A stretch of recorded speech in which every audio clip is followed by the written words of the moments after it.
have seen the torch of freedom pass from hand to yearning hand, and the vision of our fathers spread hope throughout this land, as the dream some fought and died for in my heart becomes my own. I will strive to keep her promise, America, my home. America, America, may God bless America, and freedom reign across America, my home. From the shorelines to the prairies, to the cities great and small, we have reaped the fruits of justice and liberty for all. So with deep appreciation for the blessings of freedom that we know in this wonderful land of ours, I'm Dr. George Simon, welcoming you to another edition of Character Matters. This is the program where we talk about what I consider to be the defining issue of our time, the character crisis that we face and that affects so many aspects of our lives, every aspect of our lives, from our individual relationships to our family affairs, our community affairs, our politics, business affairs, even international affairs. Every aspect of our lives is touched by the character issue. So I've spent the last 30-plus years of my professional career as a mental health professional, writing and talking about and dealing with disturbances of character, how to deal with them, how to overcome them. And you can find all kinds of information on my blog at drgeorgesimon.com. That's drgeorgesimon.com, or manipulative-people.com. Either URL will take you to the same place, hundreds of timely articles on character-related issues. And then my 4 books, In Sheep's Clothing, Understanding and Dealing with Manipulative People, the international bestseller in over 26 foreign languages, and my book, Character Disturbance, The Phenomenon of Our Age, the more in-depth study into all the nefarious characters you're likely to encounter in your life, and then my book, strictly, specially written for the Christian faith community, The Judas Syndrome, and then lastly, my book that is meant as a survivor's guide to surviving and thriving in this character-disturbed world of ours. How Did We End Up Here? Co-authored with Dr. Kathy Armistead.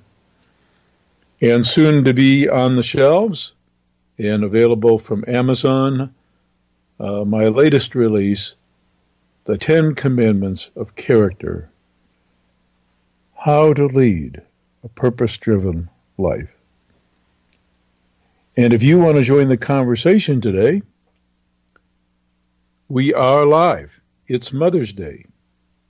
It is Mother's Day, the 13th of May, 2018. And we are live, so I can take your calls at 501-258-8326, That's 501-258-8326. I can take your calls because we are live tonight. And to all of you families out there celebrating Mother's Day, I'm going to have a few words to say about the importance of parenthood. But happy Mother's Day to all of you mothers out there who take this responsibility seriously and who have understood that we human beings are unique among all the other species on the planet, socializing us, becoming functionally responsible individuals, is a lifetime enterprise for many in our character-disturbed age. But even in the best of circumstances, our socialization takes quite a long time. To function adaptively in this world of ours, it takes a lot of learning, a lot of socialization, 24 hours a day, day after day, week after week, month after month, year after year, for many, many years. No other creatures require that much training, learning, to function adaptively in a social environment. But we do. And so what we learn and how we learn it is crucial. And parents play a key role. And in my tenure as a psychologist, as so many mental health professionals have found out and had similar experiences, I've seen so many tragedies in families. In some cases, through no fault of anyone's, through tragedy, trauma, visited the young folks, the children in a family, very early on. Maybe they lost to disease or accidental death a parent, maybe even both parents. And maybe it was at a time when the very critical bonding necessary between us human beings was interrupted.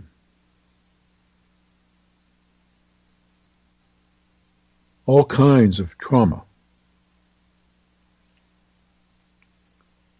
But I'm here to tell you that the more insidious thing in our character-disturbed age is not so much the trauma that occurs that can arrest character development. It can happen, no doubt. The loss of a parent or a significant caretaker, the absence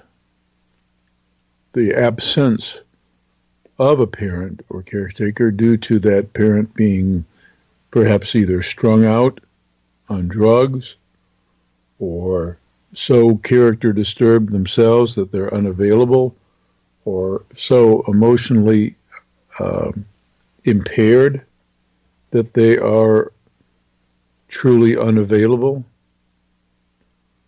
So that kind of trauma can be experienced by young folks.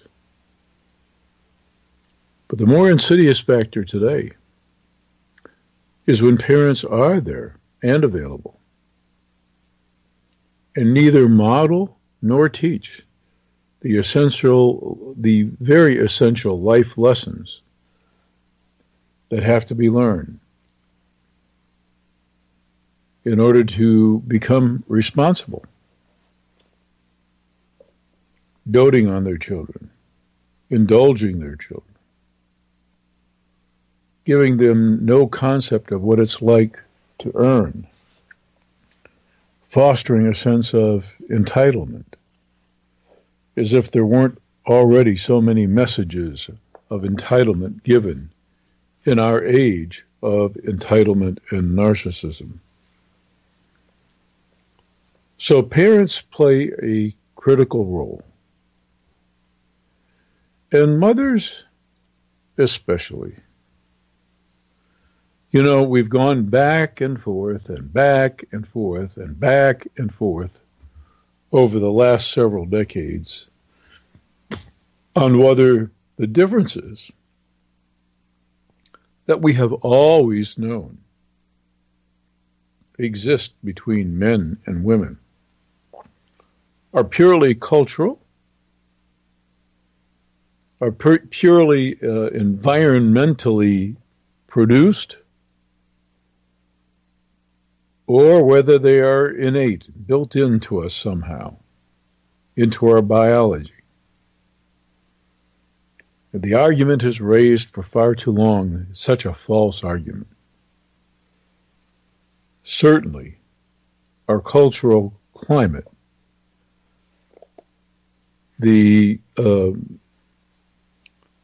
norms that we accept, and the atmosphere and the attitudes that we promote with regard to women and their roles in society. Certainly, society has always played a big role there.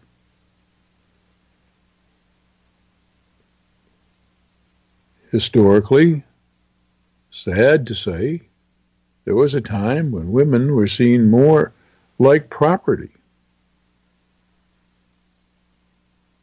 So there's no question about the influence of culture.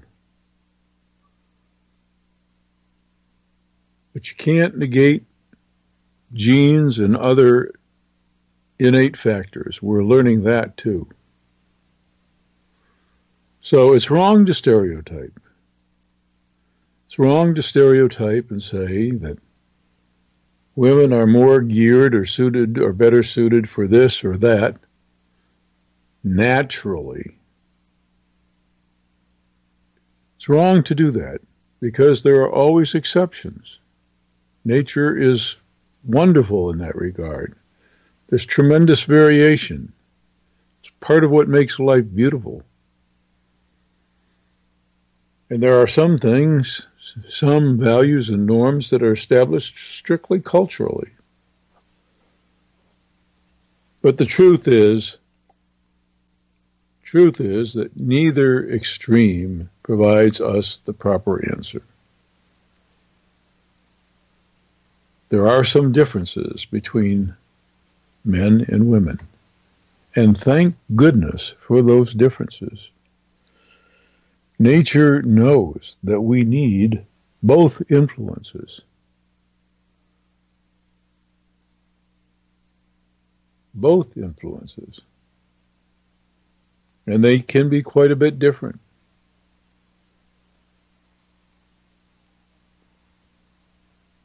But the role of mothers, right from the beginning, is so critical. Mothers, natural mothers especially, carrying those infants in their womb for all those years, the bonding process actually begins pre-birth. The emotional bonding process. That's one, not all, because there are certainly hormonal and other neurological, or not neurological, but neurobiochemical underpinnings to postpartum depression. But that's part and parcel of postpartum depression. Bonding goes on very early on. There is a special bond there. And mothers can be just about the greatest civilizing influence, the greatest socializing influence that a young developing person can have.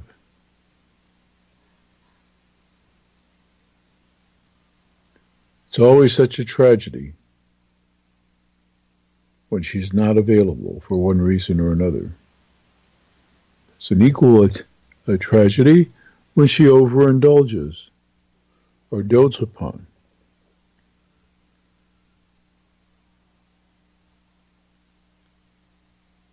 So here's to all of those mothers out there today who in all humility recognize the awesome responsibility that comes with motherhood and have made all those tremendous sacrifices that you know you've made to make a difference, to guide your children, to help instill in them the kind of character that we more universally used to want to see our children have.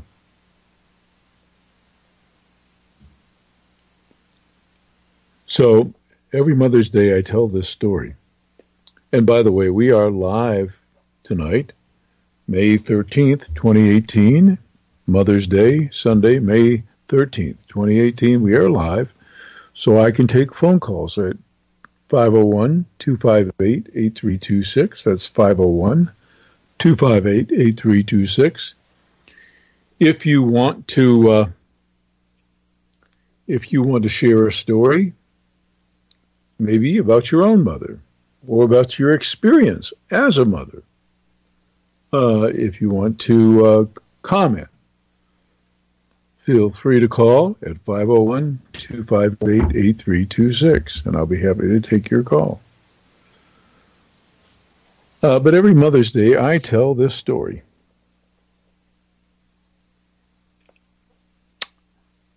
It's a story that involves my own mother,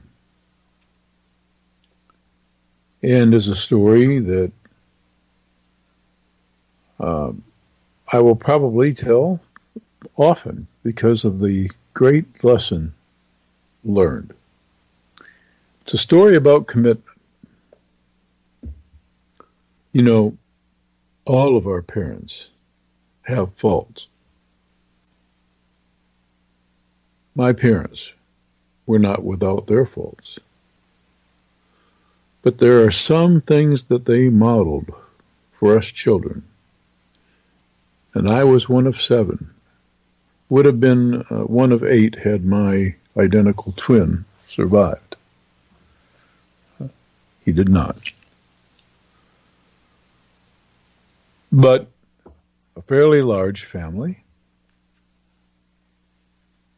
And anybody that's raised 7 children knows what a harrowing task that is.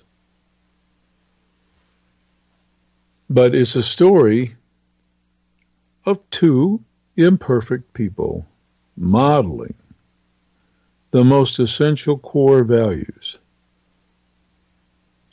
of both marital fidelity and faithfulness to children, taking the responsibility of child rearing seriously. So I've got 2 stories to tell. One that seems, especially in our day and time, may seem a little harsh, overly strict, but has a lesson in it. It has a lesson in it. And it's kind of funny when we think about it. At every family reunion that I can think of over the past many years, my sister has told this story. One of my sisters, one of our requirements as children was to not leave the house until some basic things had been done, one of which was to make up our beds. And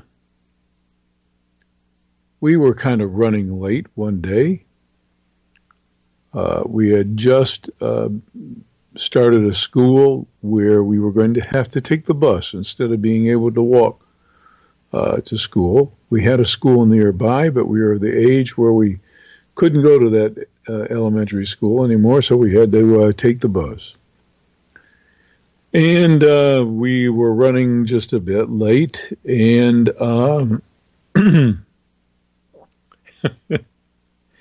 and we could hear the sound of the bus in the neighborhood, so we knew that it would be fast upon us. And my dear sister, I won't mention her name, I don't want to embarrass her, but she was going to miss the bus unless she flew out of the house as prepared as she was and stood on the corner pretty darn quick.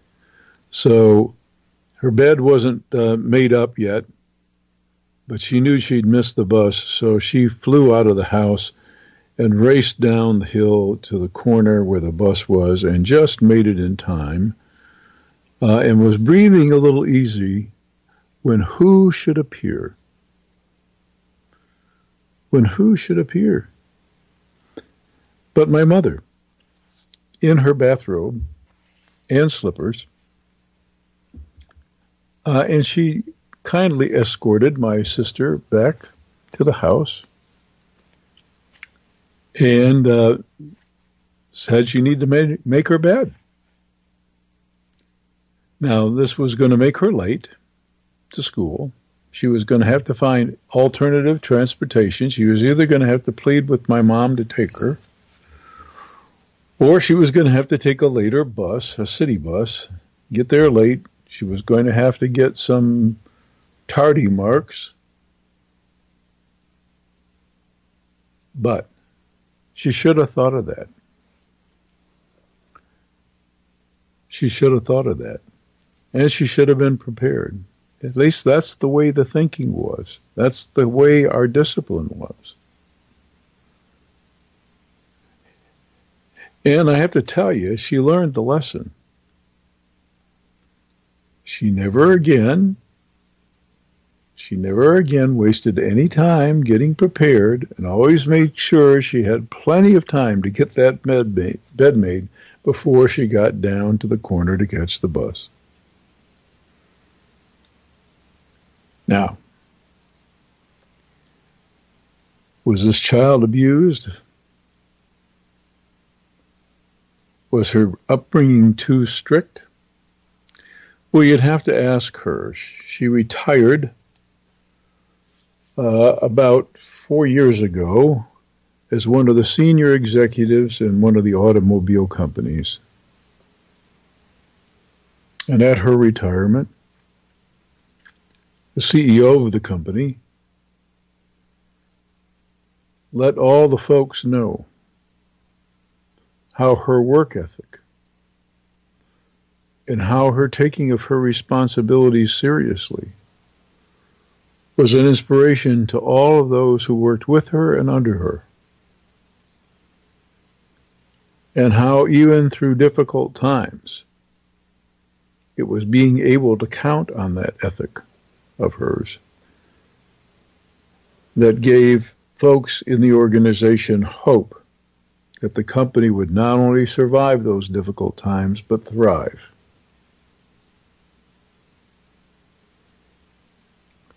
Lessons well learned.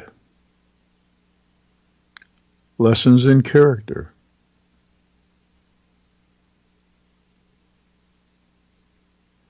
We've kind of lost that sense. So that's just one story I want to tell. But I've got another. This one's even deeper. This one is about the nature of a relationship. Remember, nobody's perfect. My mother and my father both had flaws. No question about it.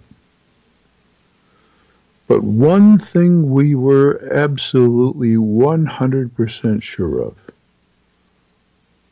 one thing that was truly a mark of character, so that we didn't even question, not for a minute. One thing was for sure, and that was the nature of the commitment between these two imperfect people. When they said, "I do," on their wedding day, and exchanged their solemn vows in front of hundreds of family and friends, and I've got to tell you, in the ethnic communities from which I come, that's just the way it is, you know. Any event in the family, you've got hundreds there. You extend to first cousins, and you've got a couple of hundred. That's just the way it is. Large families that stay together for the most part. So I want to tell this story that illustrates the nature of that commitment. It happened when my father had a series of heart attacks, and it became clear that he needed bypass surgery. And this was in an era, this was in the early 70s. This was in an era where the state of the art with regard to bypass surgery was nowhere near what it is today. As a matter of fact, few hospitals were even doing the procedure. And when it was done, we were talking generally about a single bypass. Well, my father and one other person, I won't mention that person's name, my father and one other person of some notoriety in the area that we lived, were going to receive the first triple bypass surgery that had been done in the hospital that they were. And the surgery itself went fairly well, as best as could be expected, especially at the time.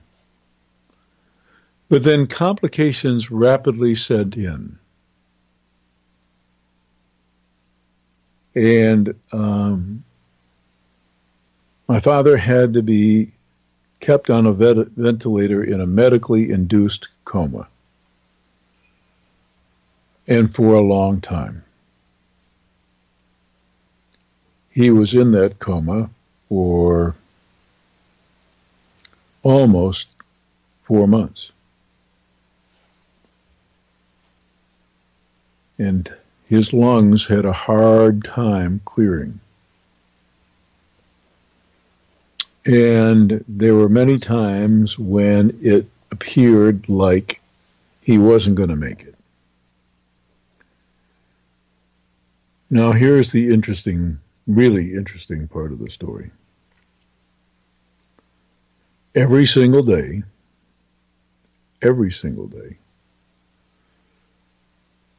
my mother spent the entire day at that hospital by my father's bedside, reading, talking to children on the telephone, talking to him, even though he could not hear or see or anything. He's comatose at that point. And in the first days, as a matter of fact, she didn't even go home. She wouldn't go home. She stayed there.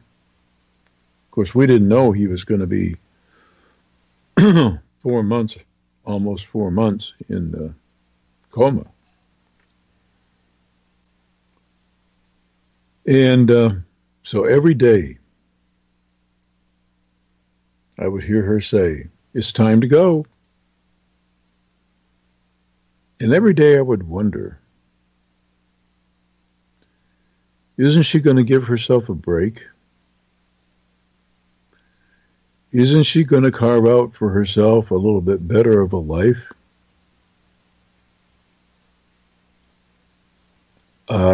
He doesn't even know she's there. He wouldn't miss her if she, slept in a little bit, if she went out to lunch someplace with one of the kids, if she did a little shopping, if she did anything besides be right there by her husband's side.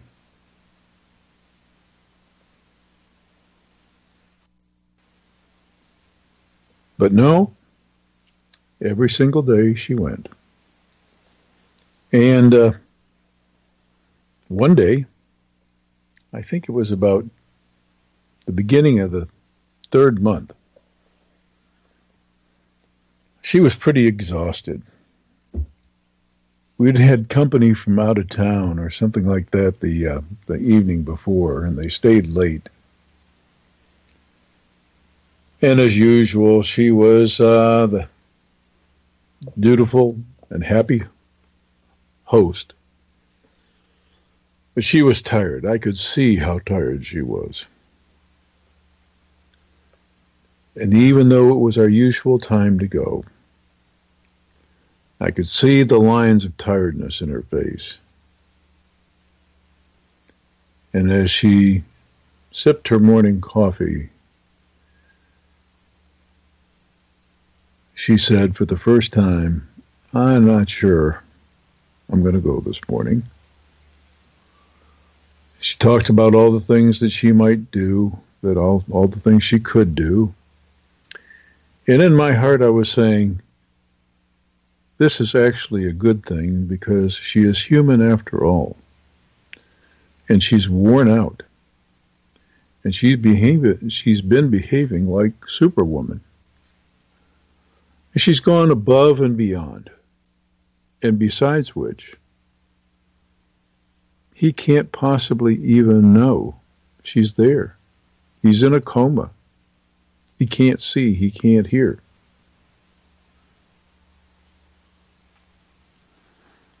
So I thought we were going to have a day off. And I thought it was a pretty good thing.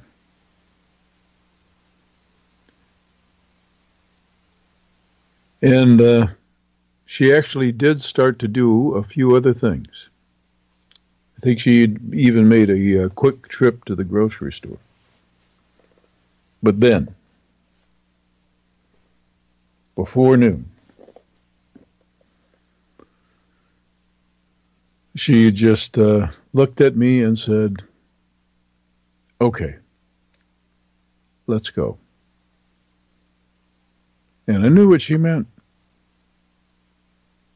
Meant she wanted to go back to that same room in that same hospital, listening to that same machine, that ventilator, spending an hour, not knowing when and if it would be the time for her life partner to wake up.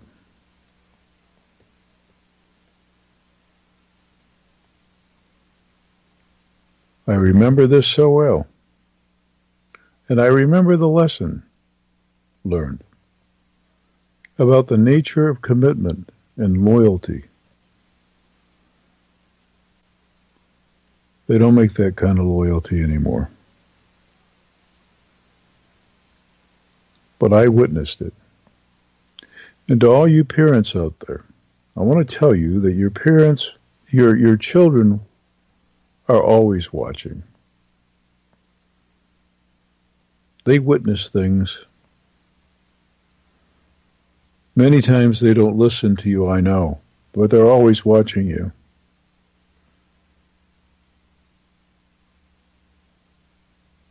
What I learned just can't be adequately valued.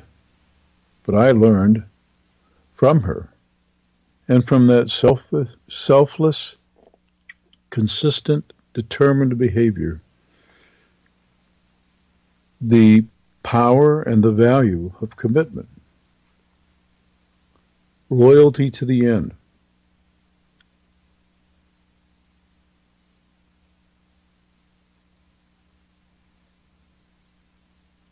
And I'm humbled by it, because even though I strive to do the same, in my book I fall woefully short. But nonetheless, that's the value I learned.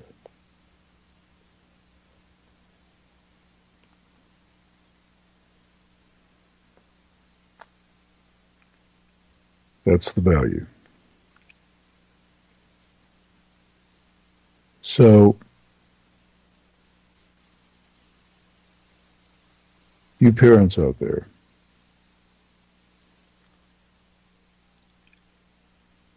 I hope you take this lesson seriously. As I mentioned at the beginning of the program, we human beings, so as we start out in this life, take longer than any other species to socialize, to be able to function in an adaptive way among each other in community. It's a process that takes an incredible amount of time, hour after hour, day after day, year after year, or month after month, and year after year, for many, many years, for us to get it with respect to how to function in this world. It's not just about the other education that we get either, the subjects that we learn in school. It's mostly about the character lessons that we either learn or fail to learn. And unfortunately, in our day and time, those lessons are not being learned well enough. Which is why soon I will have out a book that expands upon the 10 Commandments of Character that I first introduced in my book, Character Disturbance. And that you can find articles on at my blog at drgeorgesimon.com. That's drgeorgesimon.com, and manipulative-people.com. Either URL will take you to the same place. I also want to invite anyone out there listening tonight who has a story to tell about their own mom, or wants to ask a question or just share something else with the audience. We are live tonight, May 13th, 2018, so I can take phone calls at 501-258-8326. That's 501-258-8326. I'm happy to take your call. I also want to remind you that coming up in a couple of weeks over the Memorial Day holiday, we will either be live or we will be pre-recorded with a special pre-recorded program in which we will feature some in its entirety broadcasts of the song that opens and closes this program, America, My Home. It's affectionately known as. Its formal title is actually Anthem for the Millennium.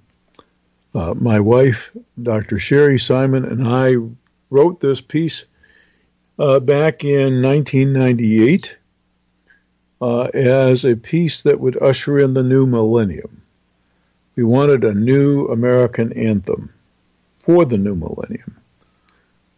And we wanted to tell a message about where America's greatness really lies, or has always lied. It's not in its military might, which is considerable, or its economic clout, which is also significant. It's never been that that's made America great. What makes America great has always been the character of its people. We are great as a country. We are great collectively when we are great in character individually.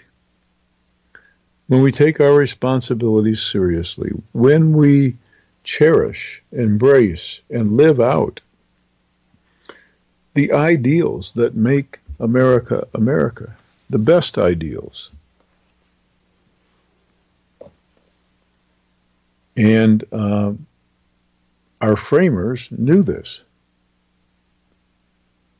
Our constitutional framers even wrote about this, about the fact that the kind of government that they were trying to establish would only work well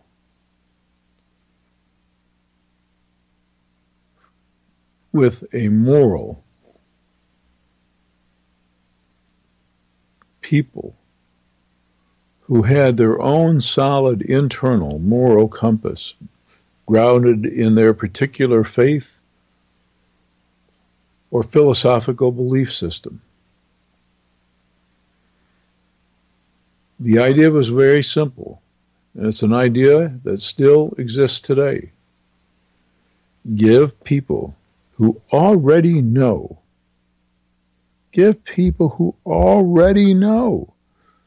how to act, what attitudes to hold, what principles to uphold, who already know and embrace those things and live them out. They live out their creeds. They have their own solid, built-in, internal moral compass, and it's a good one. They don't need anybody to tell them what to do because they already know what to do.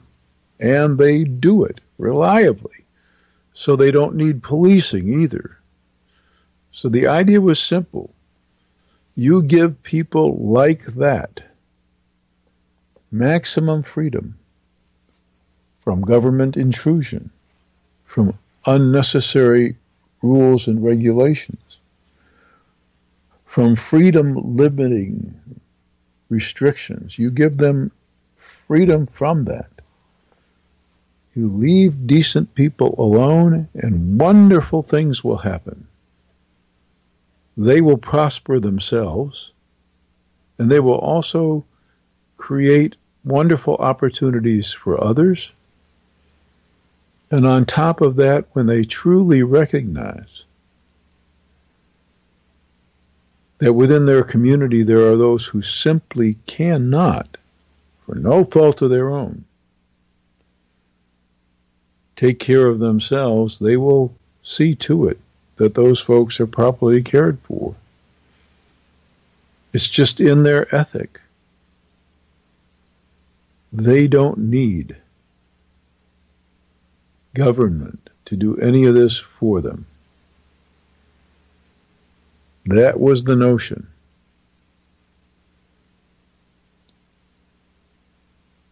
The framers also knew, however, that when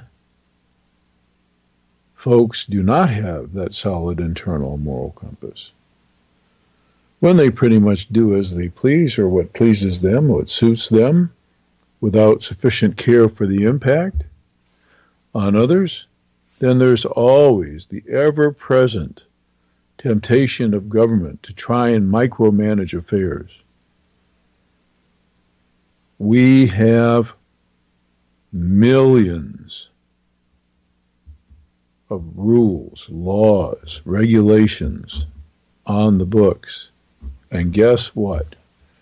Despite those millions of rules to play this game of life by, we're constantly finding need to make more rules. Why? Because people don't have the innate compass, the deeply embedded internal moral compass to control themselves and to live responsibly. And what's being lost in the process, because we have so many character-impaired folks among us, and because the only thing we can do in response to that, well, the only thing we think we can do and have done, is to try and manage affairs, micromanage affairs, by creating more rules to live by.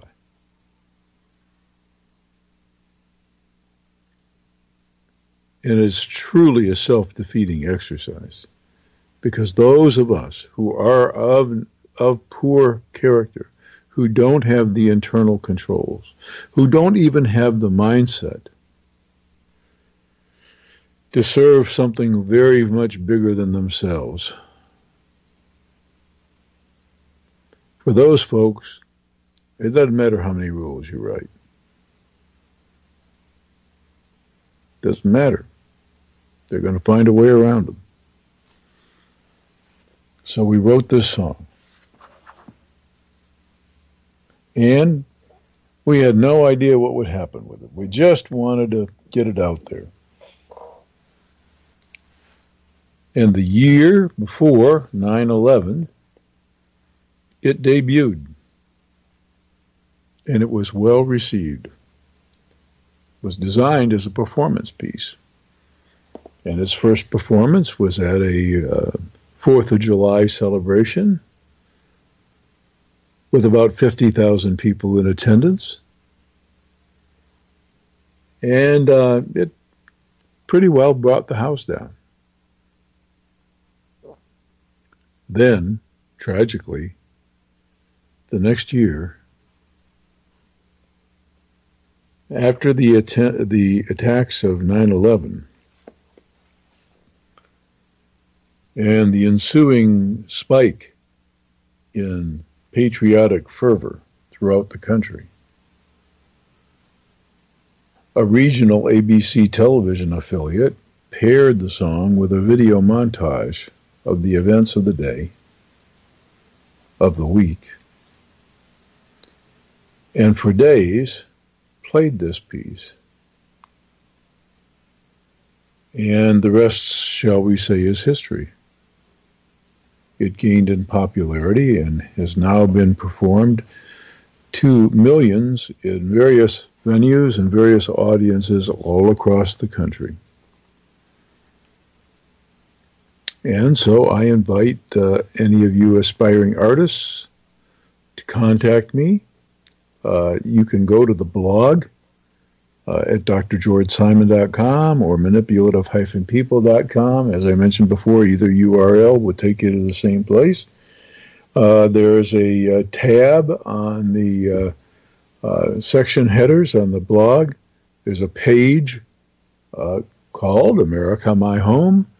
You can listen to versions of the song, see performances, and you can also find out information on how to contact me. And there's another page that is strictly for contacting me. It's the tab at the top of the menus on the home page says Contact Dr. Simon. You just click on it, go to that page, send me a note in the text box provided there. I'll get it in my personal email. And if you want the performance accompaniment CD or the MP3 files or the sheet music, I'm happy to send it along, because I'm happy to spread the message in that song anytime. It was truly an inspiration writing it, and it's an inspiring piece to hear.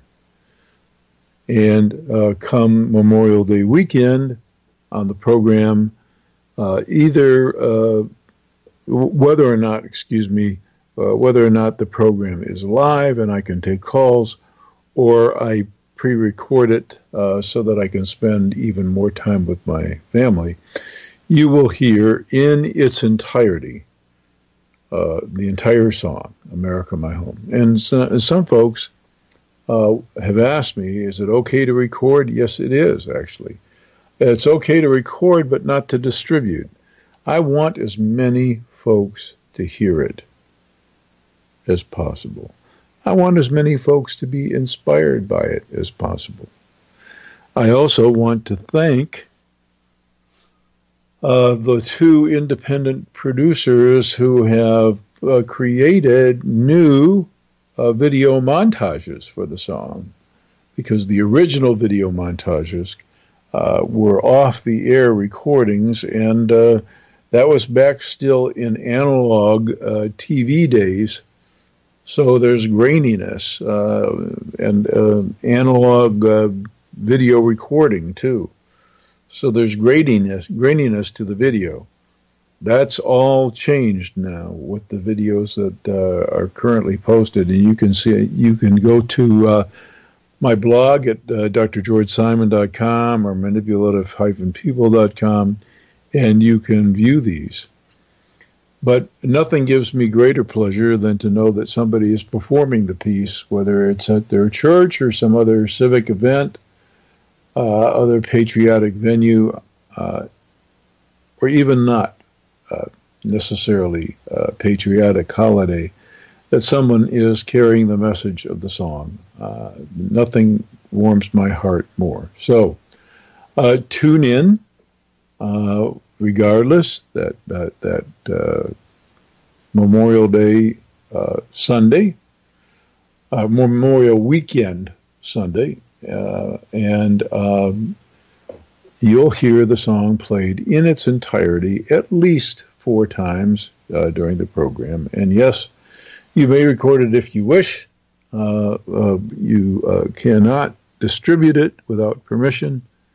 And if you want to be among those folks helping to carry the message in song, please contact me. Either by using the contact feature on my blog or emailing me at the email address listed on the videos that are posted on YouTube. I also want to thank all the folks who have recommended my books and other writings. Not just my 4 books, but my blog. You know, I don't do any high-profile advertising. And this radio program is, we have a substantial audience, but we are internet radio. We don't do mass marketing on all kinds of other media. So the way that my books have remained bestsellers over these years is word of mouth. And the way that America My Home, the song that you hear, has gained such popularity is through word of mouth. It's one person telling another. And that's the best kind of advertising there is.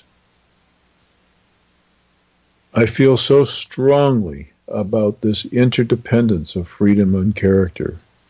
I see clearly what's happening, and it frightens me. It frightens me for 2 reasons. One, I know the costs of restricting freedom. History has taught us that. We're on a slippery slope here. I know why we're on it. I know the temptation is great. When people are of deficient character, and therefore we can't trust them not to do bad things, we think the only remedy is to make new laws and regulations and impinge freedom even more. But we're on a very, very slippery slope.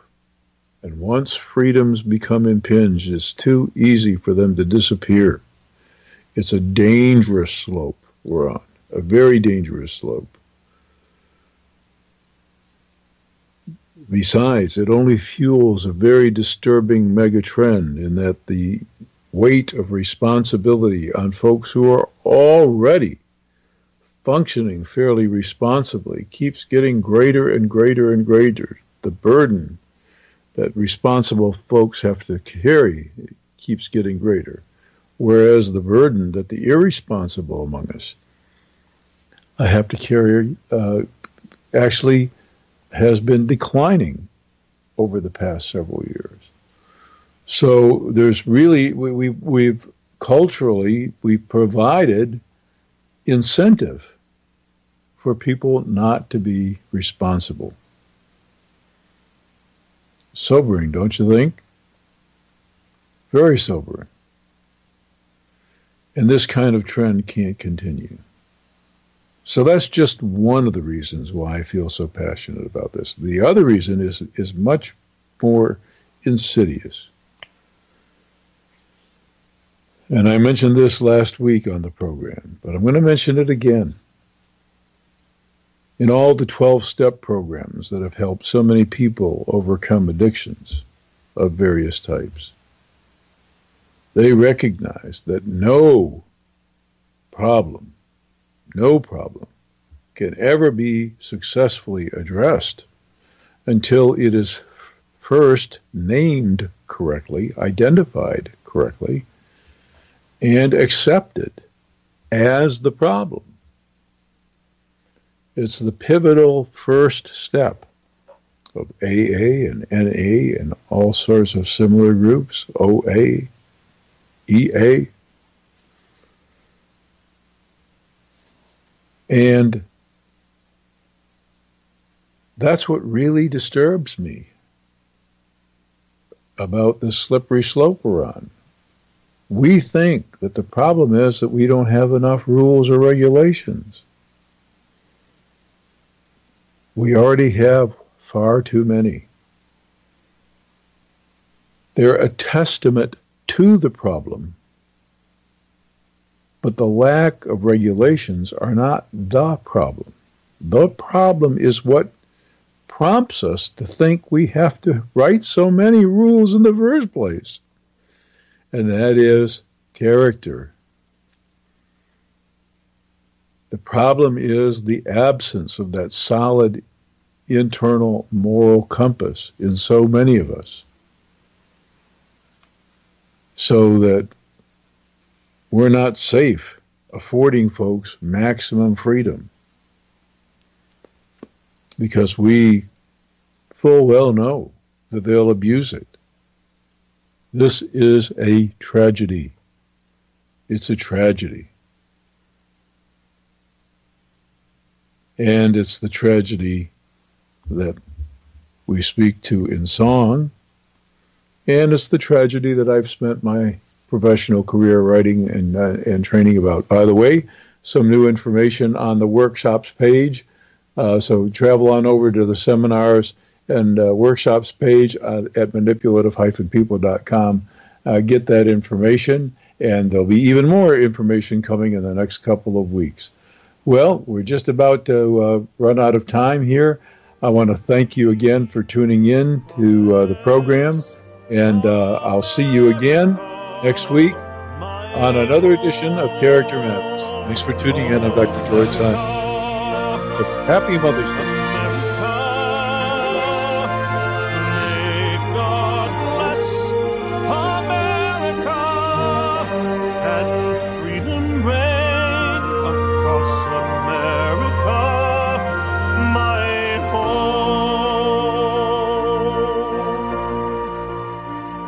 From the shorelines to the prairies, to the city